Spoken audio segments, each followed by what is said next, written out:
It is now 5 o'clock, and we will call this Brunswick City Commission work session to order for Wednesday, October 18th, 2023. We want to obviously say thank you to City Manager McDuffie and staff for the work that you all have done over the interim on working on some of our housing facts and figures and getting us a real outlay of what our market looks like, which will allow us to build hopefully some solid policy solutions in the next. So with that, Director Hunter, we'll jump right into it.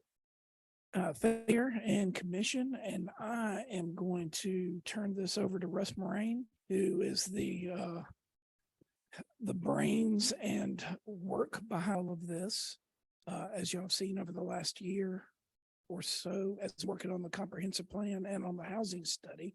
So as soon as I can get the slideshow up, I can turn it to Russ.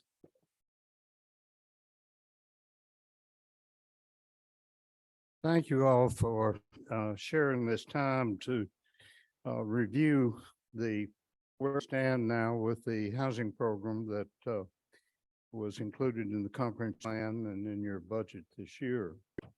As you know, the issue of housing, particularly affordable housing, was the number one topic in the public meetings that we held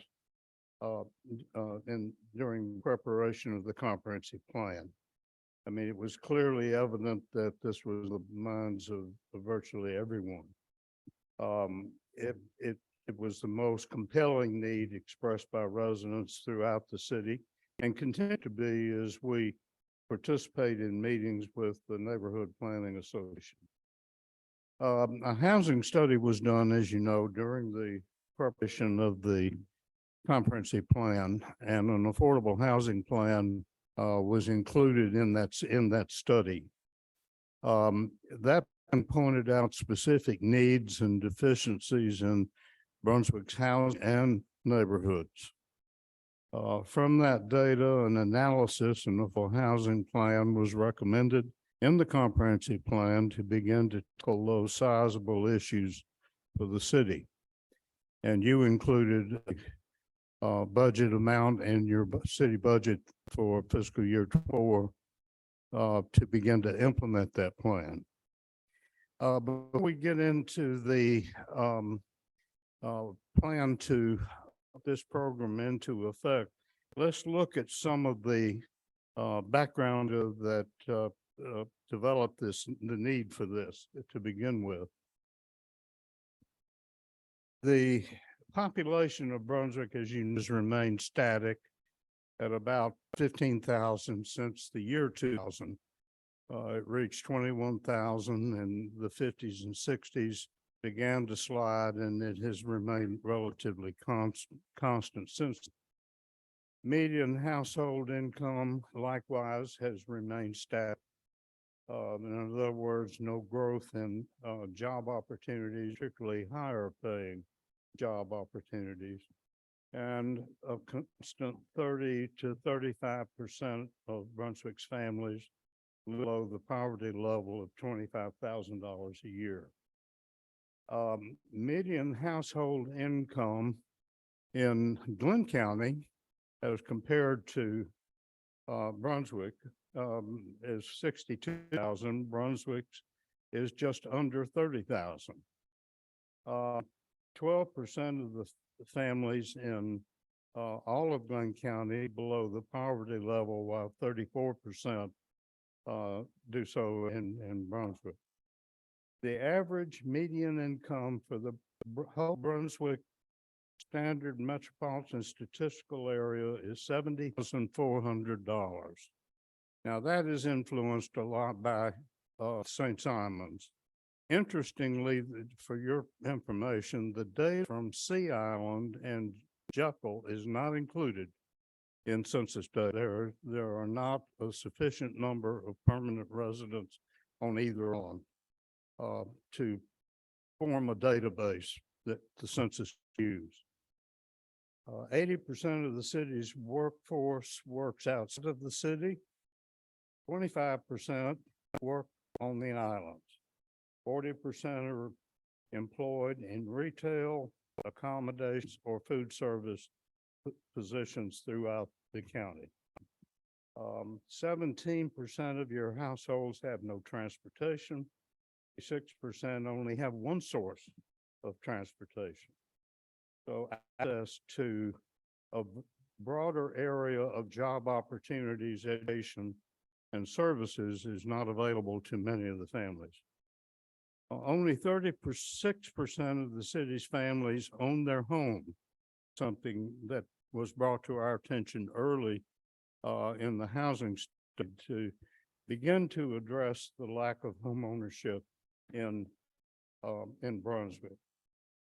This compares to 67% home ownership countywide.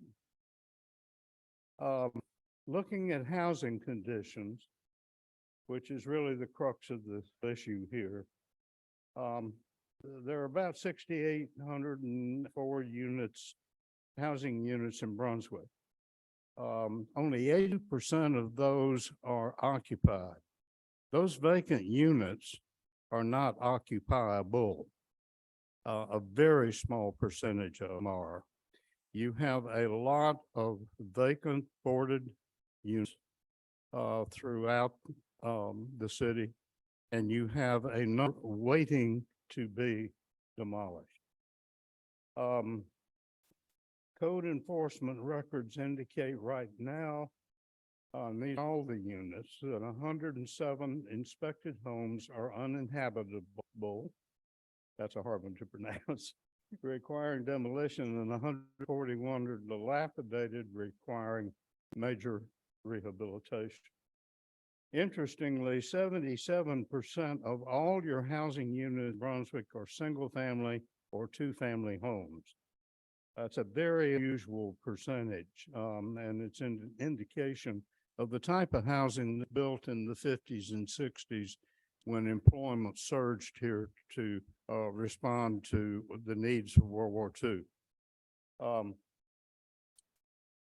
Right today, looking at the condition of these homes, 50% of all existing single-family housing requires some form of rehabilitation, ranging from severe or extensive all the way to birth.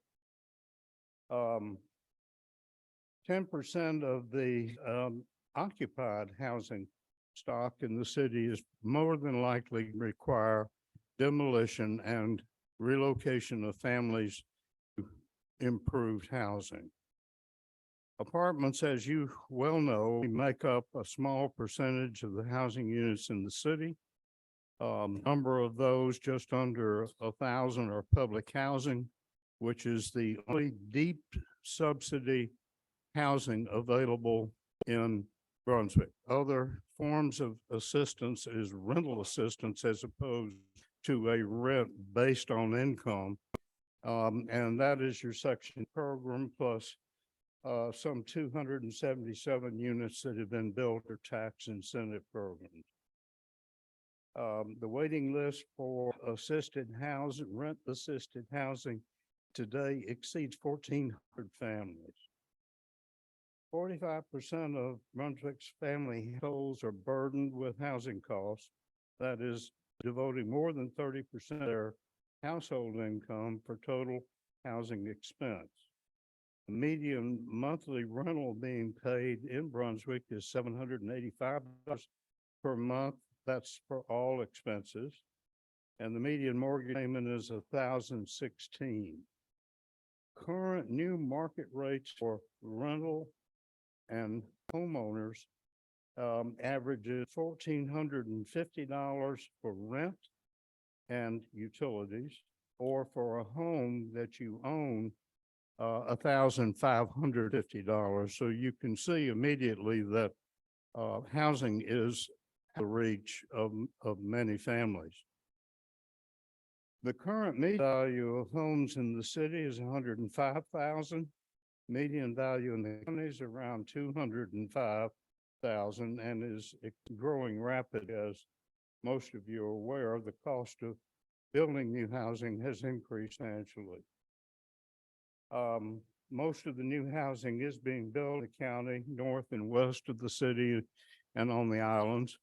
Very little new housing has been built in Brunswick over the last 5 years, some 87 units, which is a very small number. There is a strong demand for housing in Brunswick, not only for people who are currently living in substandard housing, people in the county that want to live in a city and enjoy what a city has to offer, but they can't find the housing. A fully rehabbed two-bedroom cottage in the city is currently listed for sale at around $200,000. Homes requiring some rehabilitation can be bought for about $85,000. That is light rehabilitation. Small two-bedroom rehabilitated rental houses are being rented for around $1,800 a month. And that's a very substantial market in Brunswick and a very high rent. Starter homes, as you well know, at one point prior to COVID, could be found for $130,000 to $150,000. Those homes are now starting at $200,000, most of them around $250,000. Looking at what families in Brunswick can pay for housing, if you look at the median income of homeowners, which is a little over $40,000, they can afford about a $120,000 home. The median income for renters is much lower at about $23,000, and they can afford about $550 per month, including utilities. The current housing market does not provide for that need at those rates. The Housing and Study and Affordable Housing Fund identified all of these issues as being extremely important to begin to attack and do something up. Equally important and equally brought up during the comprehensive plan was the condition of neighborhoods. Flooding. That's a problem in many neighborhoods that has begun to be addressed by the city in a very aggressive way. The SPLOST program provided $11.2 million to begin to address that program. And any housing programs to be mindful of the needs, storm drainage needs in these neighborhoods, because rehabilitation in an area that is not adequately is not going to be a very effective way of gaining neighborhood revitalization. The parks have now been addressed. The city's taken them over and is aggressive looking at ways to improve their condition and the programs. That was a problem brought up during the comprehensive plan and a big impact on housing and neighborhoods. Of course, street and sidewalk conditions, you've got a SPLOST program now that has $9.1 million set aside for those improvements. Vacant and abandoned buildings is a chronic problem in neighborhoods, and I mean all neighborhoods in the city. The code enforcement staff is working tirelessly, and it's a tough job. It takes a lot of time, but the housing program that you're hopefully going to be entering into soon will be able to accelerate that and remove those blighted home, blighting influences in many neighborhoods. Jim is working on a new home and property maintenance code that will greatly help his staff address some of the problems besides just the way the property is being maintained on the outside. We can begin to look at the inside and see what needs to be done, and hopefully gain some support from property owners, particularly property owners of rental property, to make those improvements. And of course, you're actively pursuing public transportation to address the public transportation needs of families, which we've talked about. Since last August, when we completed the comprehensive plan, John, David, and I have been working through a set of policies and procedures to guide the implementation of a housing program in Brunswick, and I mean a full housing program. This program would be designed to attack the needs of housing rehabilitation, incentivize the development of new affordable housing, and address the needs of declining neighborhoods. Because without neighborhood revitalization and the physical infrastructure, rehabilitation or new homes is not going to fix any neighborhoods. All of that has to come together. We are proposing that the room be housed in what is today the Department of Neighborhood Services and rename it the Department of Housing and Neighborhood Revitalization. The Department of Neighborhood Services has been carrying out over the last 5 years a community development block grant, affectionately referred to as CDBG, housing improvement program, and have accomplished a lot with a very small amount of money, averaging $200,000 to $300,000 a year. To really make a housing and neighborhood revitalization program reality, it's going to be important to focus the program on areas not only of greatest need, but of greatest prospect for success.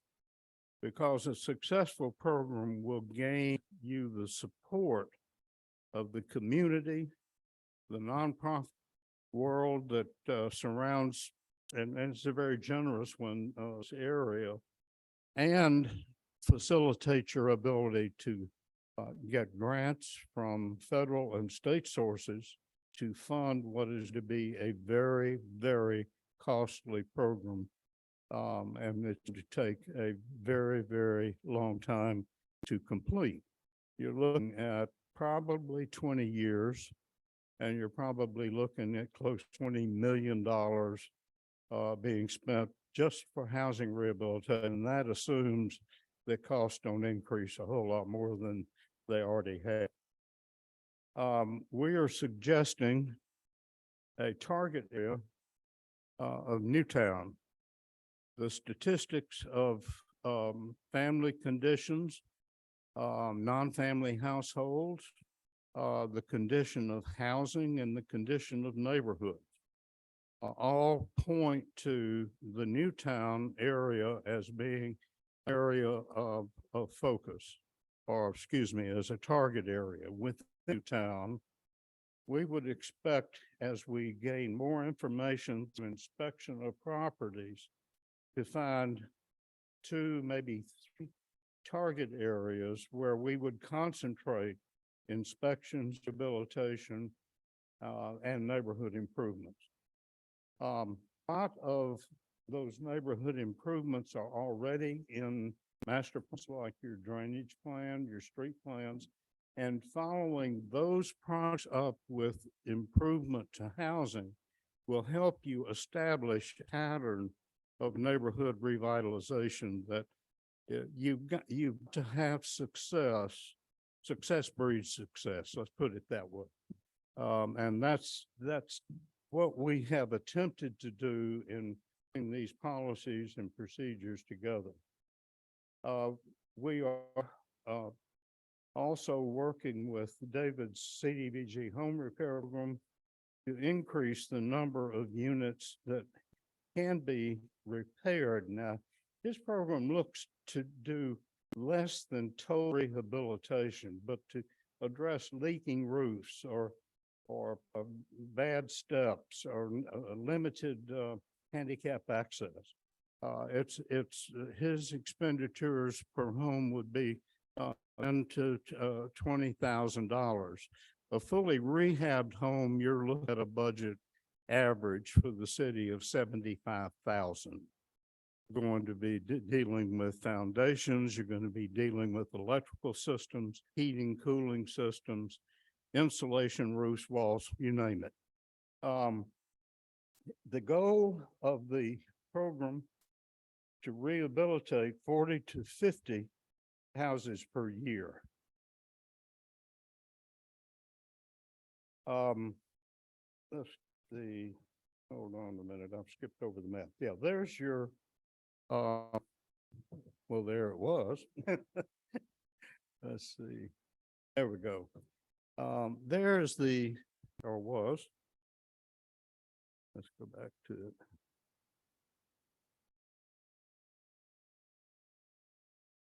Okay, there is Newtown. The black line through the middle divides it into east and west Newtown. Up in the left part of the map is an area that we call Twin Parks, which is between, what are the park names, John? Palmetto and Orange Park. It's the neighborhood between those two. There was a good number of reasons for picking as maybe the first target area, because there is an affordable housing project being discussed for the block 1 area in the middle of that target area. And there are a large number of homes that are owned and occupied that can be rehabilitated. And if you're going to, and you've got the advantage of 2 parks, which you could link with the greenway and have created a nice neighborhood revitalization project. That's not to say that's the only area that would address. There are plenty of others to look at. There's the P Street area in Urbana that is going to have a excuse me, let me think of a storm drainage project implemented soon, and following that, you would want to come and complete housing rehabilitation there. But this gives you sort of an idea of the way the program could be carried out and administered. The goal is to try to rehabilitate 40 homes a year, using the funds that you put in the fiscal year 24 budget. You'll hear about a grant would add enough funding to add 10 additional homes per year when we're through with this.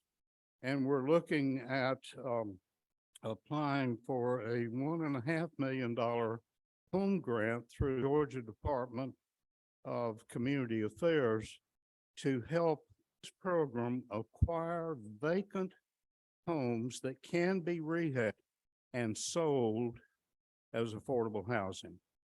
One of the reasons, and I'll conclude with this, one of the reasons that rehabilitation is so important, you've got the huge housing stock.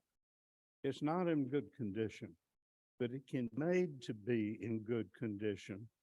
And at the end of the day, a 2-bedroom rehabilitated home or a 3-bedroom rehabilitated home is going to be far cheaper than building a new one.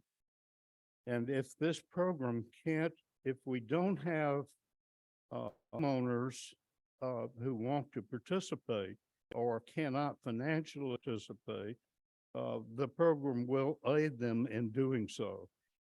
Acquiring the vacant structures or the rental property where the owner doesn't want to bring the rental property up to standard, that is a candidate for acquisition, rehabilitation, and continued rental at an affordable price.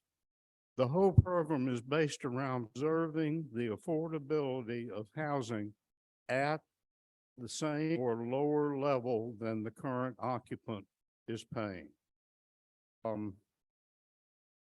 That's pretty much it. I've covered a lot of real estate there. We have prepared a draft policies and procedures guide, which I believe you've been given.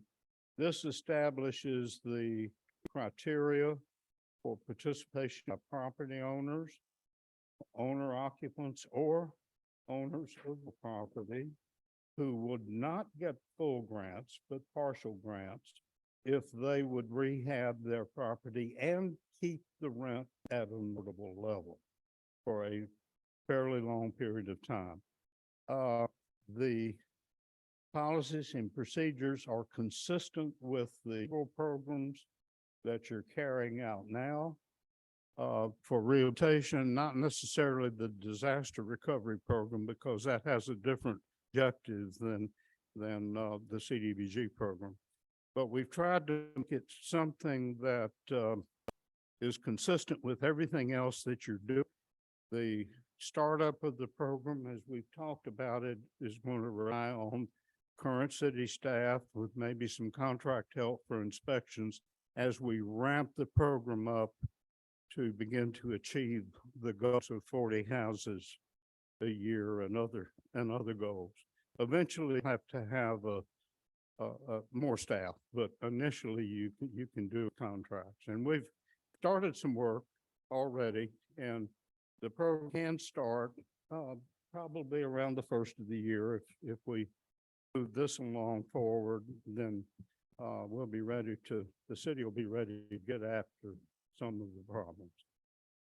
Happy to answer any questions. I'm also available, as John and David would be too, to sit down with you and go through these policies, procedures in detail if you want us to. It's a lot of paper there, a lot of things to cover, but the big eyes are to establish the rules of how this program is going to be implemented. And those are policy decisions for you all to make. John, do you want to add anything? Russ, I want to thank you for you seem to be in the middle of all of the big issues and in the weeds and helping us wrap our minds around the numbers. So appreciate this overarching breakdown of where we are. So with that, I'm sure this will be a robust discussion. So I want to open it up to the commission for questions or comments.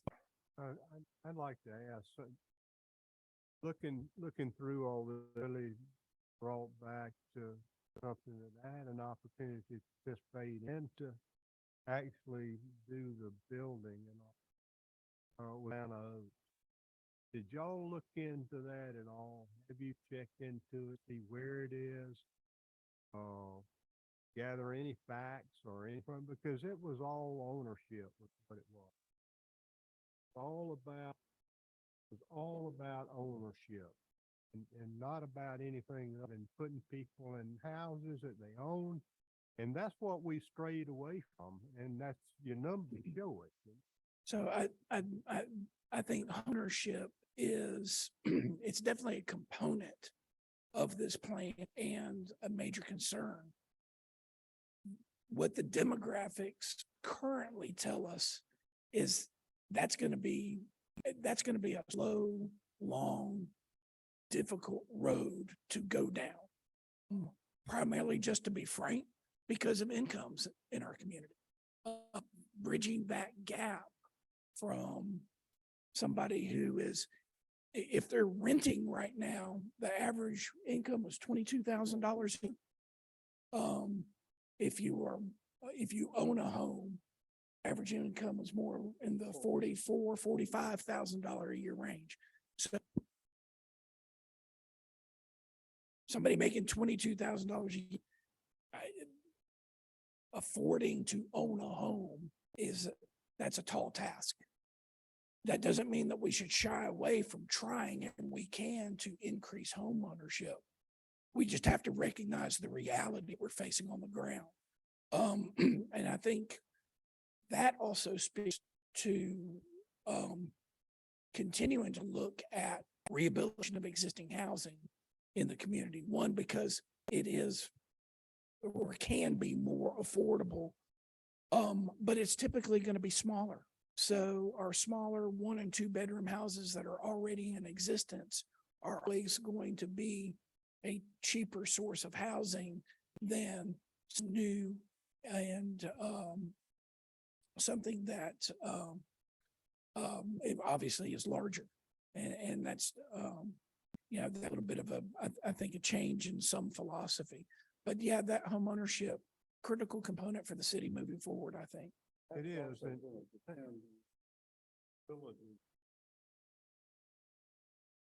Residents of the city gain access to higher paying jobs. You've got a median family income, city of Brunswick, 33,000 a year, more than double that in the county. So you know something's wrong. And the better access to higher paying jobs, raising that income level is going to affect the ability of families not only to rent better housing, but to become homeowners.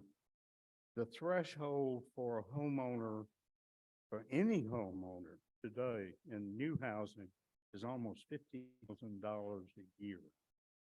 That's what it takes to get a 7.5% mortgage to buy a starter 3-bedroom home. And you don't have that right now. no, you know, one of the things that I'm really curious about is, and go back, I want to dwell on Urbana Oaks because my thesis is if you have skin in the game, you have ownership, that you're getting somewhere. And if you don't, if you continue to rent, it's just like throwing money out, put it in a bag and throw it out there in the street. Let a car come run over it and blow it away. That's what it's like. But my point that I'd like to ask you guys, did you go out, look, knowing that Urbana Oaks was ownership and every single one of those 31 units out there that got built, they were owned, not rented. Every single, and I'm just wondering what kind of condition they're in today. Are they showing what I think I did them back in those days, exemplifying home ownership? So I don't think we specifically looked at that. We can. I think it would be an interesting exercise as a follow-up to see, to look from a condition standpoint, maybe even look at how many times have those turned over since then. And the values of the property. Yeah, and the value of Yeah, property. I mean, I can't remember exactly what we charged for those things, but it was not much. And like you say, the incomes today, you got to remember that this was back in the 80s that this was done. Hit the wrong button. So the people here didn't have a vast income even back in those days. But even if you have to assist people, the assist should come towards home ownership is where it should come from. And that's where we should focus on it. You cannot build a city on rental property. You can't do it. It is not feasible, not practical. You have to intersperse it. You've got to have to where people can own their home and build some equity so they can get ahead in life. And it is all about equity. It is every bit of it that stops that throwing that bag of money out there in the street out there when you're building the equity. Where I'd like to look at this thing and see, and you've got a model sitting right out there in our park. One of the places that needs vast attention by the Brunswick. Yeah, well, we can definitely look at that. But like I said, demographically, we do know that that's going to be a huge challenge. I mean, it is. Well, absolutely. One other thing that I've got out of this is that our intention to take these investments and to rehabilitate investment got in real property. That's sort of what I looked at here and think I read. I don't know about that. So, and that's part of some of the feedback we're looking for out of these policies and procedures. One of the thought is to try to address a couple of challenges in the city. One of those is we know that we have a lot of substandard rental housing. That is renting rates that are ridiculous in many cases for what you're getting.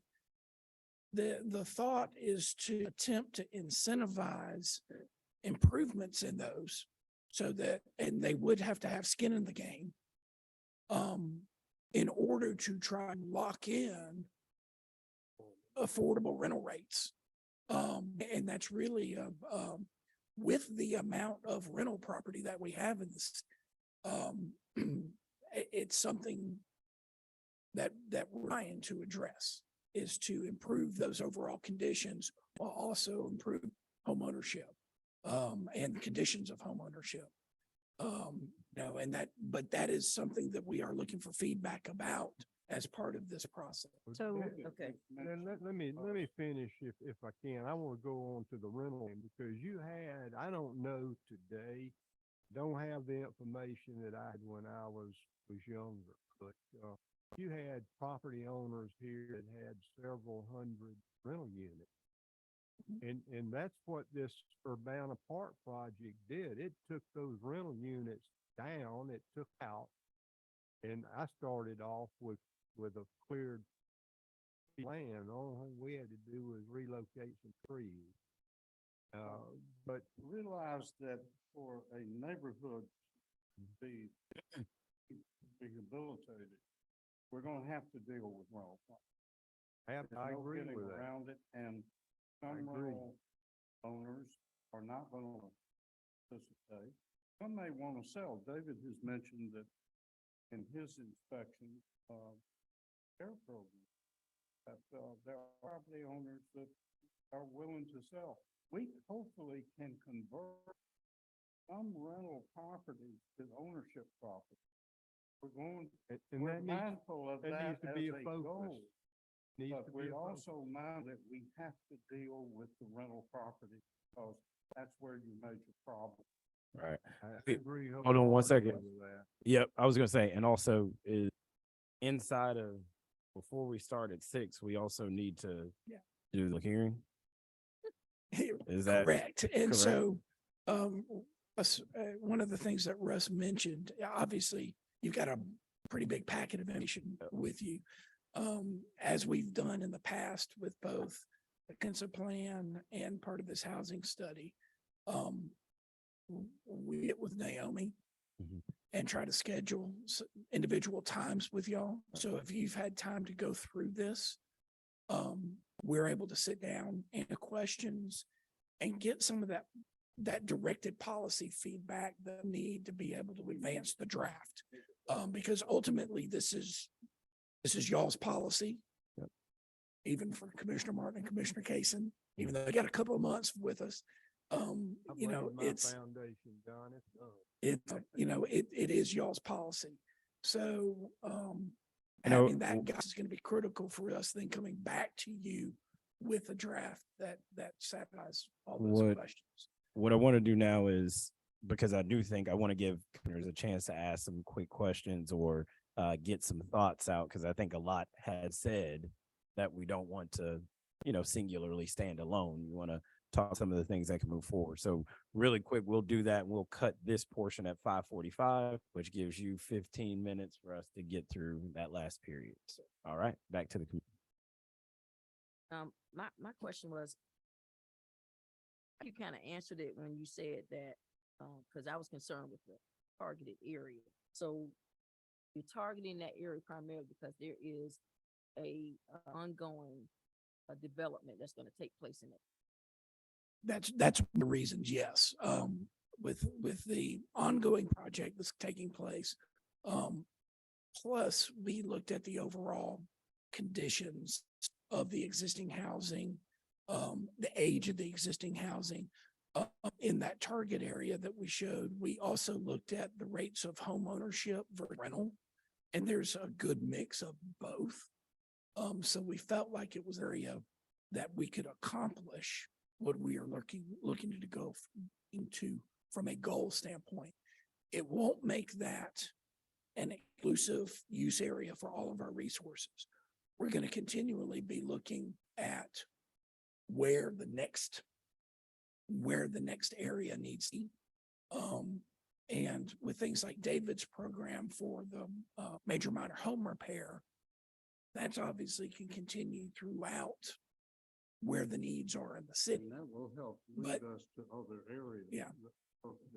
So because that area has more population of houses that kind of are more abutting each other, that's gonna flow better. to the Well, yeah. success of that area. Yeah, so, looking at it kind of at that few block area around Reynolds Street, the old Reynolds Street school site, Mhm. you got a good mix of, a good mix, that's the wrong way to put it, you mix of homeowners and renters, or conditions and decent conditions, vacant lots, tax deeded properties, it's got a little bit of So it has a everything mix of what all of the components of the city can that we can attack. partner with. Correct. So even if the land bank can help to partner in that. Okay, so Correct. that's what I'm trying Yep. to get, so that everybody else can know when you're talking about the success of it and utilizing all of the tools that it has. Correct. No Commissioner, what? Yep. I'll let y'all explain. I know Yeah, Commissioner. White- looking at that, and also,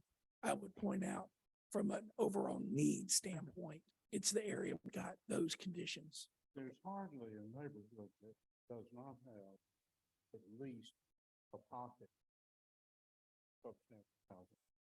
And so but you can't go everywhere. Make an impact with one house in a block. It has to be more substantial than that for it to last. And this is my last one. But, so when you talk about the income disparity, I think Johnny kind of hit, he talked about the rents to property owners and talking about supplementing the rent and the mortgage in that area. So we can talk about that more for me anyway. Or we got to get into our regular scheduled meeting, but the income disparity. So when you're talking about the income disparity between the county and the city, we'll come back to that. That'll probably that'll eat up some time because I have some other ideas that kind of bat against some of that. Yeah. But now with the tool that the city will have with transportation, I think that would kind of minimize some of that disparity. We'll talk about that. Go ahead, Yep. Commissioner. Think at this point, in the interest of time, I'm going to ask the questions, but you don't have to answer them yet. Okay. Okay. One huge component of this obviously are the nonprofits or the groups that we would contract with to do the rehabbing. So it's always been a challenge. So just to the degree that y'all can help answer those questions when we have our time with you. Secondly, can the city add a tax or a fee on rental property to the owner who uses the rehab program? Okay. And then if y'all could let us know just by bullet points, what grants we might be looking to apply for, what that dollar amount is and what this match is, just to give us a view of the horizon. And because this is a really, aggressive plan. I think it's great. We're all ready to charge forward and help facilitate this. And I look forward to being involved, continuing to be involved. So those are just the initial couple of questions I have. Good. Thank you. Yeah, we'll follow you on those. Oh, no, I just want to I am elated about it. I am. And being the chair of the land bank, to see this manifest and to really get direction and the movement of all of these components and tools that we now have disposal. I'm excited. So I'm like, let's go get it. Let's go do it. Let's get done in place what we need to get. We can make. We got 1 minute, so you got something? No, you go ahead. No, Go ahead. I saw Commissioner Roll's eyes light I up, just so- had a simple question with the red blocks on here. What do you represent on the diagram?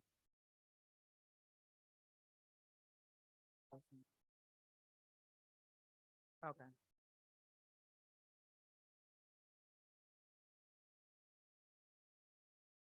Okay, good. That helped. Uh, Thank you. a couple quick things and then we could jump into the last one. I agree with Commissioner Case, and I do believe at some point we create institutional harm if we are saying that we will fix properties that is investment property for someone else. So if we could look into, are there options of very low loans? Are there something that ties them in? Now, if that investment is tied to them keeping their rental rates low and freezing those rates, then we can talk about that as a trade-off. Yeah. The other piece of it, and there are several hurdles that I want to go to and have conversations about in here, but if we could dig in deeply to how we do integrate into the other housing facilities that are at hand, the housing authority being one, the land bank being there, and how these dollars tie into an overall plan, because you're going to need those three legs of this. The last is a purely aesthetic thing. It is a thing called New Macon, and there is no disrespect to Newtown Macon. So just remember the history of the city. Uh-huh. Old Town Okay. is the original portion of the city that was Got it. laid out in 1771. The first expansion of Brunswick was Newtown, Okay. which was platted and laid out in 1835. Got it. So that is not connected. No. Not connected God. at all. I was No, looking, I was that's- like, not trying to be Newtown Brunswick That's after just- Newtown that- Macon. That's just the coincidence. Because, yeah, So yeah, our they just threw it up. theirs was made up, our story. Ours is real. Got Ours it. is I real. like it. Yeah, ours was first and I'ma tell theirs them that is- next is time I see spelled- them it's making. spelled with an E and we don't have an E. There we go. All right, there we go. I like it. All right, John, you're up. Okay. Pathways to removing obstacles to housing. Okay. Okay, we mentioned grants in the presentation before, and this is one that we're bringing to you tonight for information that, the city can submit if it chooses, the end of this month. The name of the grant is Pro Housing Grant Opportunity. And what PRO means is Pathways to Removing Obstacles to Creating Housing, Affordable Housing. It's a program that is being run by the U.S. Department of Housing and Urban Development. It's an unusual grant opportunity for a lot of reasons. And the total amount of funding available nationally is $85 million. That's not a lot of money, but it's available. The minimum grant is 1 million. The maximum grant is 10 million. So they're looking for a community with housing needs, a community that has obstacles to developing affordable housing. And there they are talking or looking for communities that have codes that are outdated, that do not encourage the development of affordable housing because of large lots, subdivision control, building permit fees, you name it. That's not the case in Brunswick. Your zoning ordinance has been overhauled. It does not affect or present an obstacle to the development of affordable housing. You have several residential ones, you have planned unit development availability. The main thing you don't have is land that isn't subject to flooding. And that's what we identified as the obstacle to promoting or creating pathways to develop more affordable housing. There are neighborhoods with severe drainage problems. Your cost-funded storm drainage and flood prevention project is going to take care of the outfalls where water leaves the city, goes to the marsh or to the river. I hope I'm pointing the right way. What we are asking for in this grant, or what the city would be asking for, is a storm drainage and flood control improvement program in neighborhoods. There are projects that are already identified, there are projects that are designed, and there are projects already have cost estimates, which serves us well in preparing a grant application.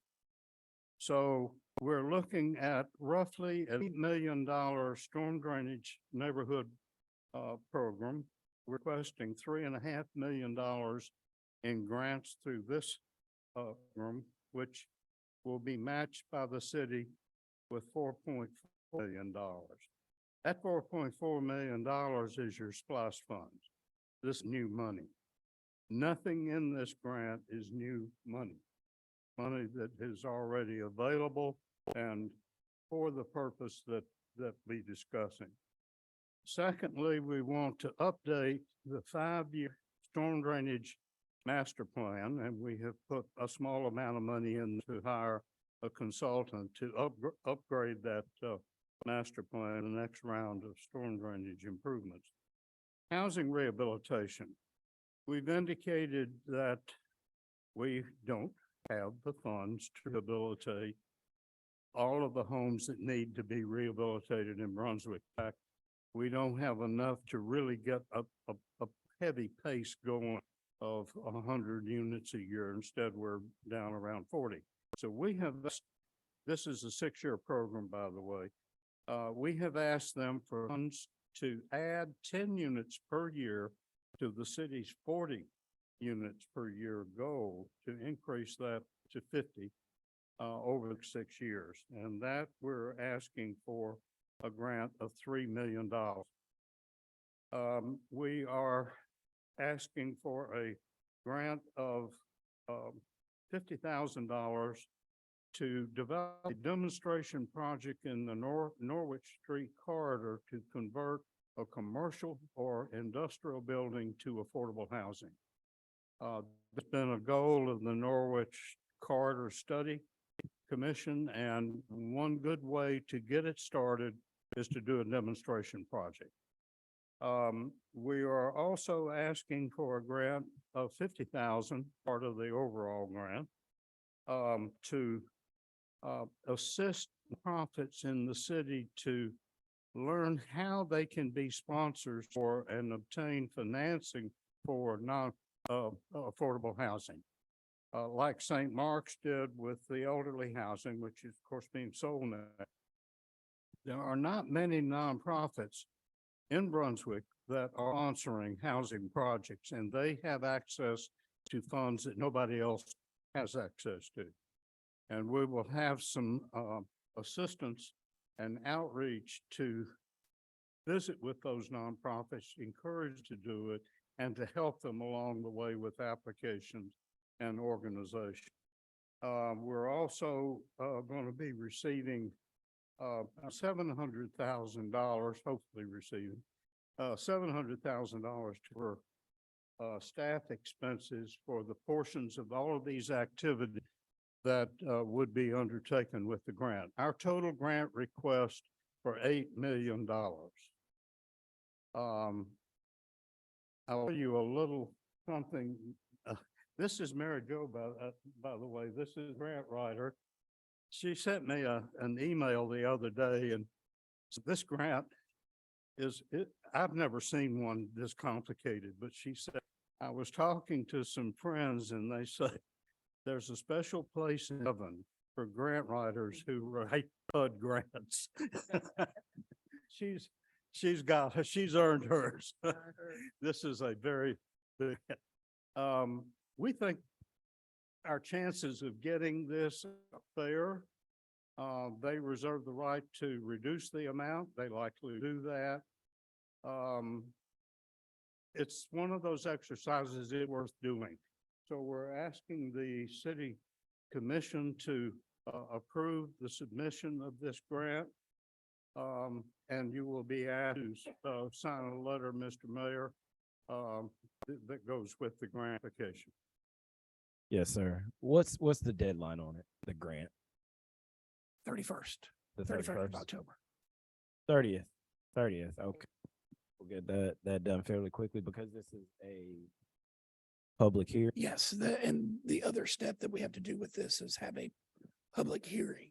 So after you've got any questions or anything about what you've seen in the packet, We need to open it up. Yep, for I think public we can comments. contain our questions to ask in Yep. person. We'll now open it up to the public for any comment. Let me ask one quick question. This is this is a federal grant. So once this grant application has been crafted, drafted, all the time spent, if we don't get it for the amount that we're asking, do they give you a lesser amount or you don't get anything? Is it all or nothing? And then the second question is there something that maybe at the state, well, we could take the boilerplate of all of that and shove it over into a grant that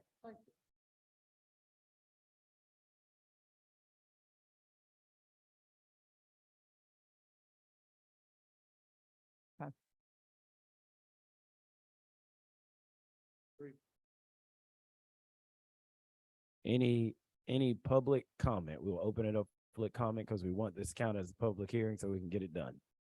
Public comment. We're going to leave it open for about 30 seconds. We want to say thank you to our angel, our grant writer. Thank you so much for what you've done. I know such of your work before was pro bono out of the love of your heart, just because you love the city, and we're glad that you're fully on the team and we can recognize your work, but we appreciate you and everything that you've done. And it's good to be able to put a face with the name and with the work. Again, we'll keep it open for about 10 seconds. If we don't have anything, we will now close that period, and that will be on to the full-on agenda, right? Okay. Any additional comments from commission before we close out our work session? Thank you. The target areas that you've chosen, I think, are so wise, going back to the times that I can remember here when the neighborhoods were not like they are today. Nobody there had any money in these target neighborhoods, even back in the 50s. There was no money in the city of Brunswick. It was not here. But I think what you're going to find once you get into those areas, that the stock there is so good that you're going to find that the people are going to want to piggyback on what the city of Brunswick is doing. And it'll probably surprise all here what momentum, once we get started in there, what the momentum would carry. And I'll use South End as part of my case to say that, because this is what's happened here. And it can be the same thing over target areas here, Yeah. if not bigger. Well, and that's the overall goal of this program and all housing programs, is that ultimately improves everything in the city. Thanks a lot for the work. It's great.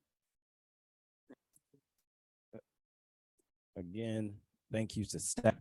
We will now end our work session and pause for about 2 minutes so we can start on time for our 6 o'clock meeting. Thank you all.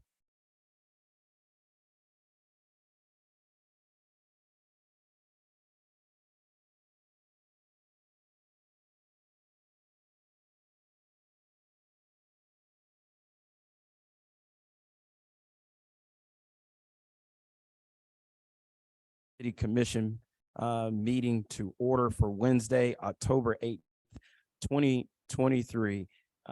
Before we stand for the invocation, I do want to take a moment to, number one, say thank you to Rabbi Bergman for being with us this evening. We understand, and I think everyone has taken in the atrocities that are happening throughout our world, whether it is in the Gaza Strip in Israel or in Kyiv or Ukraine. There are many people caught in between deadly wars and violence. And when that violence happens, we are often reminded that we are all tied together in the same tapestry of humanity, no matter what flag we fly or no matter what religion we possess. That we are all connected in the human strain. With that, we are happy to have Rabbi Bergman bring our prayer evening as a prayer of peace for all those who find themselves in war-torn countries. Can we all stand? Thank you. That was really beautiful. I'm going to say a word or two, but not three. So if you feel like you need to sit down, that's okay. But I won't take that long. I want to tell you all a little story.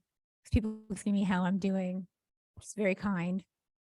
You know, I don't know how I'm doing. How are any of us doing right now? This morning, my daughter was being an absolute pain in the, and I had this moment where I was about to, John, you get really frustrated. Yeah, like we do. And this thought kind of crosses my head that I know of thousands and thousands of people right now who'd give a thing to be annoyed with their daughters. And it made me stop. It made me breathe. It made me give her a hug and then find another way to move forward through whatever our challenge was. I am grateful to be part of this community. I'm hearing from my friends around the country a sense of feeling lost and isolated and alone. And right here in Glynn County, here in this incredible city of Brunswick, we had this service on Friday night, and there were many of you in this room who were there, and you who were over there in the internet. There were room only at St. Mark's Church. We had so many people, we couldn't be at the synagogue. It's a beautiful place, and people are amazing. And you, Mayor, were kind enough to ask me to come and speak tonight. And you asked me, what do you and your people need from the city? That's quite a question. I think we're all a mess. I think everyone's not okay. I think the rules of how it works have been rewritten in the last week and a half, because we've seen human beings treat other human beings with such a sense of total disrespect for our humanity, counter to what you were saying when you just started speaking before. And I all hurt, and I think we're all in a lot of pain.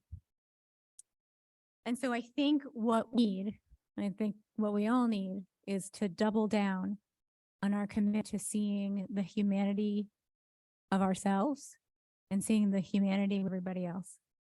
And so my hope is that all of us in this room and beyond, that we'll remember that when we're upset or frustrated or angry or whatever, that putting more hate into the world, there's just no more room. We're full. And to take that step back and take that breath and to wish somebody well and to know that we're all humans doing the best that we can. And that's what we can do. And that's what we can do for ourselves and for each other. Because we do not own the full market share of atrocities in the world. And so let us all be in it together to make it better. So I close with prayer, and it's a prayer in Hebrew. We say this in our services all the time. Useh shalom b'romav, hu ya'aseh shalom, alein el kol Yisrael, el kol yoshvei tevel, v'yimru amen. May you who makes peace on high, make peace for us down low, all of your people throughout the world, and let us say, amen. Amen. Thank you. Pledge allegiance to the flag of the United States of America, to the republic for which it stands, nation, Under God, indivisible, liberty, justice for all.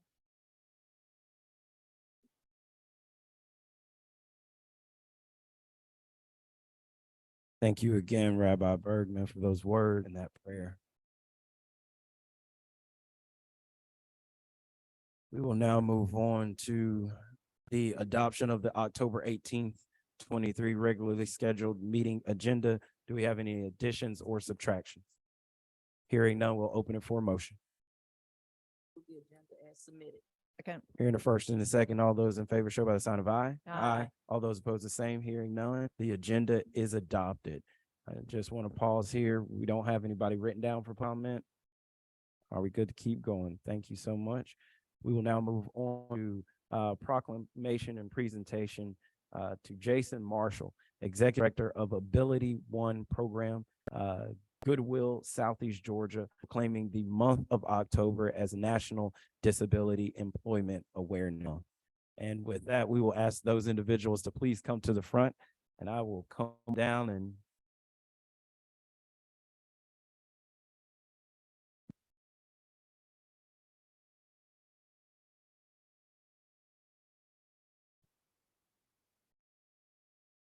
Thank you very much. It's always awkward how gonna try and turn this here, hope that it still works. I truthfully, I was having a conversation the other day.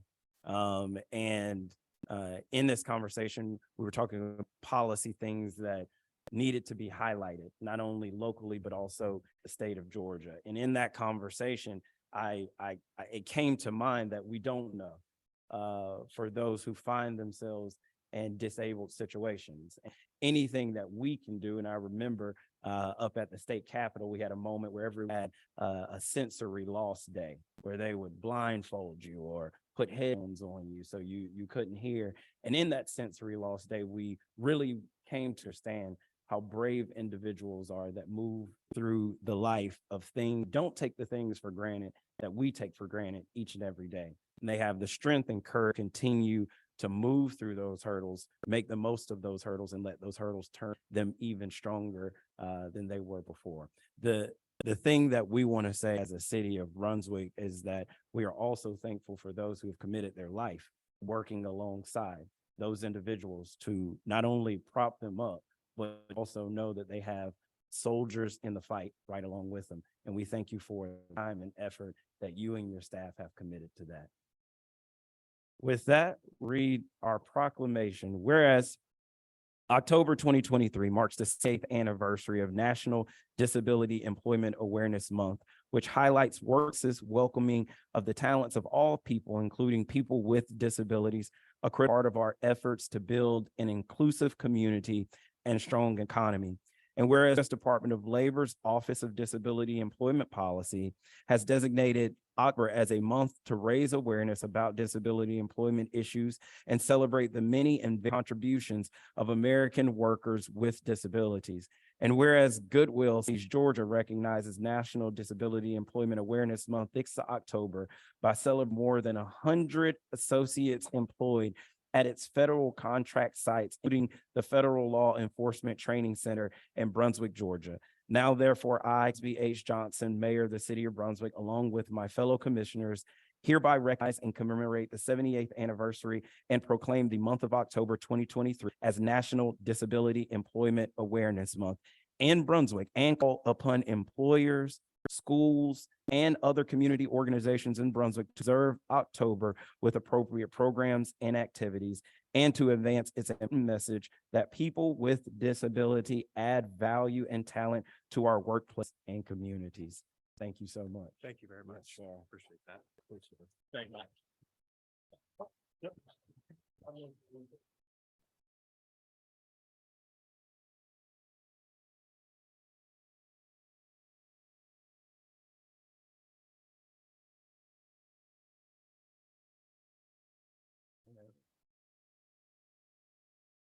We always think the crowd is here for us. We're always let down every time. We were important. We will now move on to Georgia Additional Main Street redesignation. Director Hill.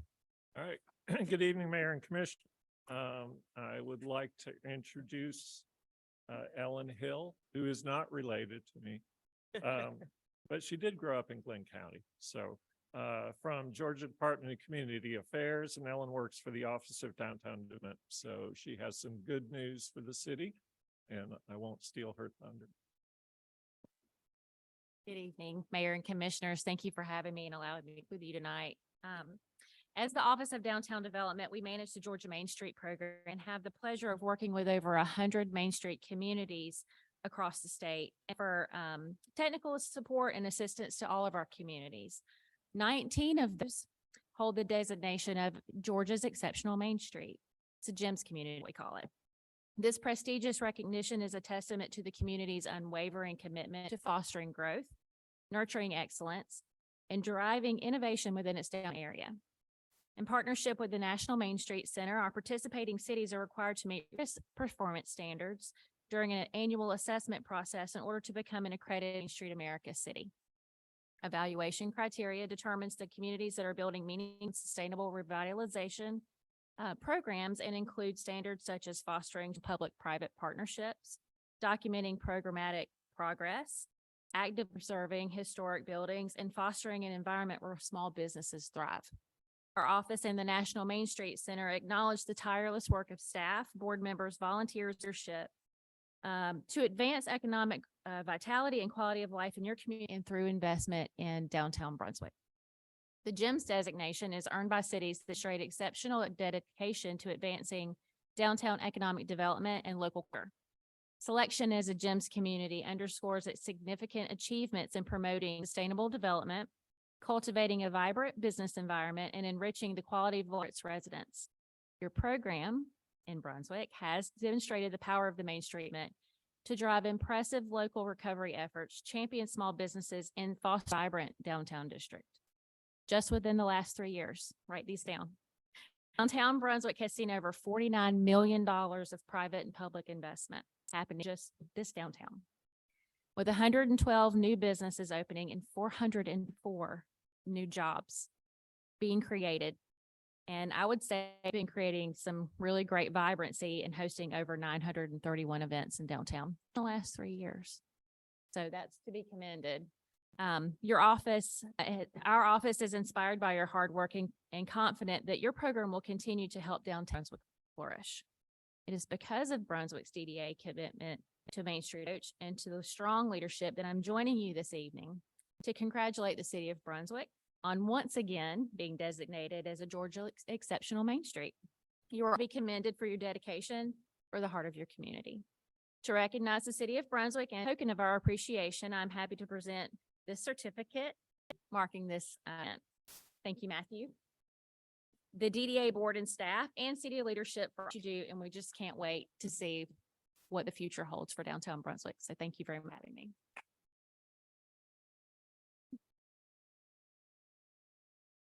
I'm gonna come down for a picture. Before I do, I want to say, Director, you do your job amazingly silent, but you amazingly well. Yes. You make sure that everything is done, that we are pinpoint in our downtown, and the vibe that you've created through your hard work, through checking on people, to caring about people more than just their businesses. You care about them. You're more than just a frequenter of their business. You're a friend. And that is what I know is the roots of this success. So before I took a picture, I want to all stop, give you a hand, and say thank you for your work.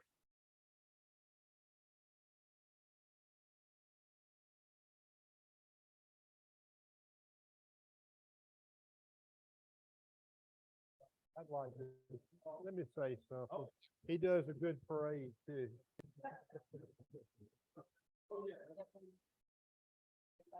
I'll come down there. Good parade, man.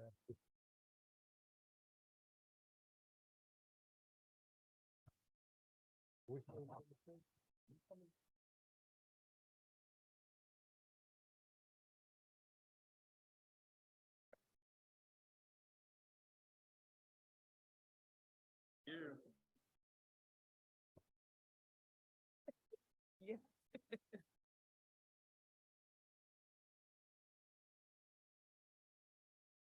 Thank you, Matthew.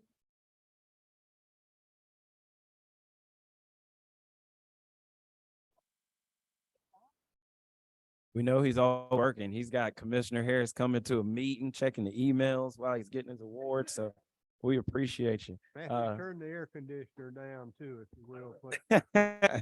You don't mind. We'll now move on to consider approval of October 4th, 2023 regularly scheduled meeting minutes. Any questions or changes? Hearing none, we'll open it for a motion. Hearing the first. Hearing the first and second, all those in favor show by the sign of aye. Aye. All those opposed, the same. Hearing none, then it passes. Attorney, do we have anything for executive session? Oh. Where, did I skip something? Yeah.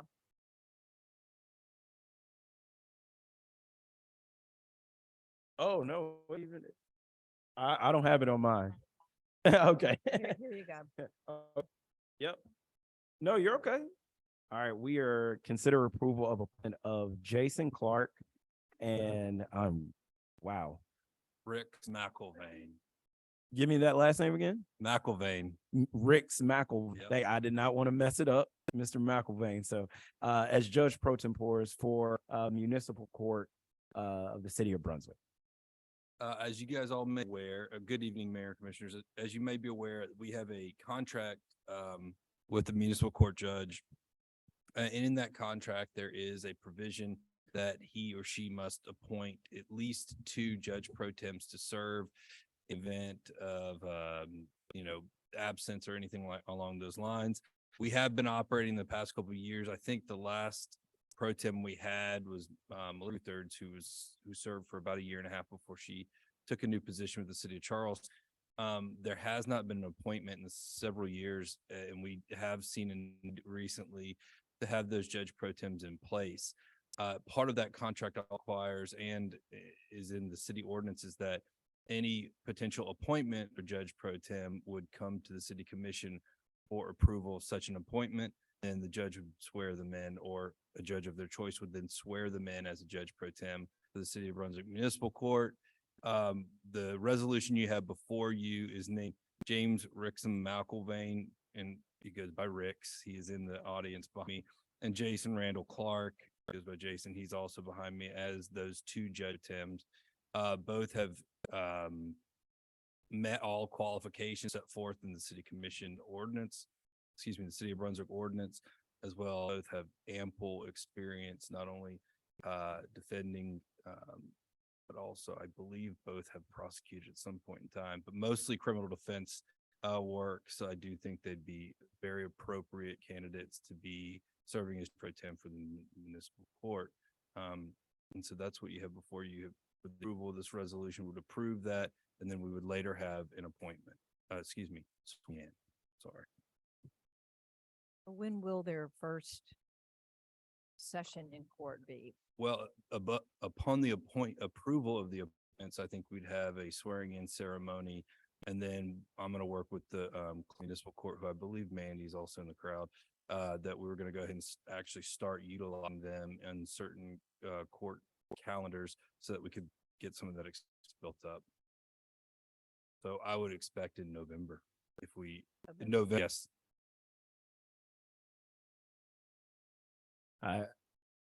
Any additional questions or comments? I want to thank both of you all for being here with us and putting your name forward for service. We understand it's a lot of work. A lot of work comes through there, and we appreciate you all opening yourselves up for our community. So any questions or comments? Hearing none, we'll for a motion.